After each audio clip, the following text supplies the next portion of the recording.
किसी ने बड़े कमाल की बात कही है कि जब तक आप डरते रहोगे आपकी जिंदगी के फैसले कोई और लेता रहेगा।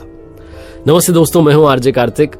एक बहुत छोटी सी मजेदार सी कहानी एक दुकानदार की जिन्होंने अगरबत्तियों की दुकान खोली। सुगंधित अगरबत्तियां लाकर के उन्होंने जमाई और बड़ी अच्छे से दुकान सजाई और बहुत अच्छा उनका व्यवहार था। कस्टमर्स के साथ बहुत अच्छे से बात करते थे। धीरे धीरे उस एरिया में उनकी दुकान जम गई। 1-2 महीने के अंदर बिक्री होने लगी, दुकान में पैसा आने लगा, बड़े खुश थे।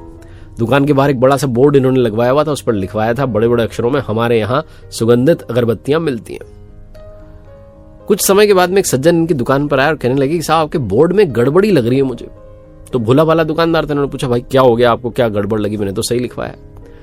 तो उन सज्जन ने कहा कि आपने लिखवाया हमारे यहाँ सुगंधित अगरबत्तियां मिलती हैं। अगरबत्तियां दुनिया के किस कोने में दुर्गंधित मिलती हैं? कहाँ आपको सुना आपने कि बदबू वाली अगरबत्ती मिली? अगरबत्तियां तो सारी की सारी सुगंधित ही होती हैं। आपने ये जो हमारे यहाँ सुगंधित अगरबत्तियां मिलती हैं लिखवाया, इसमें से सुगंधित हटवा दीजिए, कोई इसका मतलब नहीं, कोई तात्पर्य नहीं है। भोला वाला दुकानदार तो उसने कहा सही तो कह रहे हैं, इसका क्या मतलब है? पेंटर को बुलवाया, कहा भाई पेंट कर जाओ। तो सुगंधित शब्द जो था उस पर पेंट हो गया। अब वहां लिखा हुआ था हमारे यहाँ अगरबत्तियां मिलती हैं। कुछ समय के बाद में एक और सज्जन आया, उन्होंने अपना ज्ञान दिया, राय दी। उन्होंने कहा साहब आपने लिखवाया हमारे यहाँ अगरबत्तियां मिलती हैं, हमारे यहाँ का क्या मतलब है? आप ही के तो यहाँ मिलेंगी, आप ही की तो दुकान है, और कहाँ मिलेगी? ये 2 अक्षर 2 शब्द मुझे जम नहीं रहे, दोनों शब्द हटवा दीजिए आप।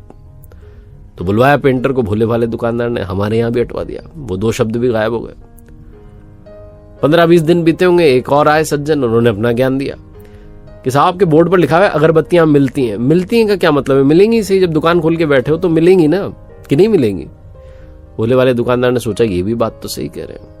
अब उस बोर्ड पर लिखा हुआ था बड़े बड़े अक्षरों में अगरबत्तियां, बाकी सब गायब हो गया। हमारे यहाँ मिलती हैं सुगंधित, सब गायब हो गया। 1-2 महीने बीते होंगे, एक सज्जन आया, उन्होंने कहा साहब आपने अगरबत्तियां लिखवाया हुआ इतना बड़ा बड़ा, दुकान अगरबत्ती की तो अगरबत्ती मिलेगी, मोमबत्ती तो मिलेगी नहीं, इसका मतलब क्या है? तो बुलाया पेंटर को, उसको भी पतवा दिया, गायब कर दिया। खाली बोर्ड लगा हुआ था। धीरे धीरे जो धंधा था उनका, जो दुकान थी उनकी, कमजोर होने लगी, धंधा मंदा होने लगा, बिक्री कम हो गई।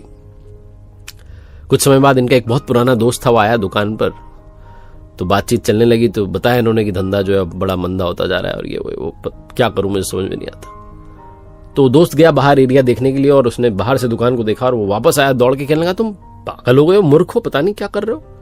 तुमने अपनी दुकान के बाहर इतना बड़ा बोर्ड लगवाया, उस पर कुछ नहीं लिखवा रहे हो। तुम्हें कुछ तो लिखवाना चाहिए, कुछ तो लिखवा देते।